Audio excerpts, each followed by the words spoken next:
Je m'appelle Louis Appéry et j'ai l'honneur de présider le comité Poelgor Gouel Ballon, le comité pour la fête de la victoire de Ballon. Nous organisons tous les ans une commémoration et nous avons décidé de la faire de façon un peu plus officielle, mais surtout d'organiser une fête à cette occasion-là. Nous l'avons fait pendant 10 ans, depuis 92. Depuis, la fête, on ne la fait plus tellement, mais on continue à faire la commémoration et on l'a fait à ce moment-là, au moment de la fête de la Bretagne. Ça tombe bien tous les ans au mois de mai. Nous organisons aussi des conférences sur l'histoire de la Bretagne. Cette conférence, c'est le but de notre association, c'est de sensibiliser les Bretons à leur propre histoire. La majorité des Bretons la connaissent mal parce qu'elle n'est pas enseignée. Donc à notre niveau, c'est ce que nous essayons de faire. Alors il y a 3-4 ans simplement, nous avons décidé d'aller un peu plus loin, de construire un mémorial, un monument spectaculaire à la hauteur de l'événement. Oh, bien sûr, ce n'est pas tellement le fait d'armes que nous souhaitons évoquer, parce qu'à cette époque-là, des batailles comme celle-là, il y en avait régulièrement, un peu partout. Eh bien, c'est le cas, mais c'est surtout les conséquences de cette bataille.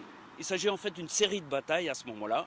Il y a eu celle de Blain, il y a eu celle de Ballon, et enfin celle de Ginglan, sur la commune des Grands Fougerets, à quelques kilomètres d'ici, qui a été d'ailleurs certainement décisive. Puisque quelques mois plus tard, en 851, il y a eu le traité d'Angers, qui a consacré la Bretagne dans ses frontières, qui existent toujours, c'est-à-dire en intégrant ce qu'on appelait les marches de Bretagne, c'est-à-dire le comté de Rennes, le comté de Nantes et le pays de Ré. Et figurez-vous que depuis cette date, la Bretagne a conservé ses frontières qui correspondent exactement aux 5 départements actuels. Alors bien sûr, ce mémorial que nous allons ériger ici, ça a un coût. Nous avons bien sûr le soutien du conseil régional, le soutien de la mairie de Bain-sur-Rousse, mais on ne peut pas se contenter de subventions publiques. C'est pourquoi nous avons lancé il y a 2 mois une souscription volontaire par Internet. Financement participatif, qu'on appelle ça, ou crowdfunding en anglais.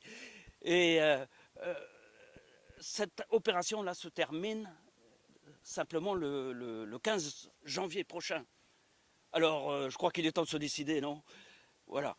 Et je pense qu'on peut vous inviter à l'inauguration de ce mémorial qui aura lieu le 26 mai prochain, ici même. On fera une grande fête le jour de la fête de Bretagne. Alors, Kenavo, Trugarevas dans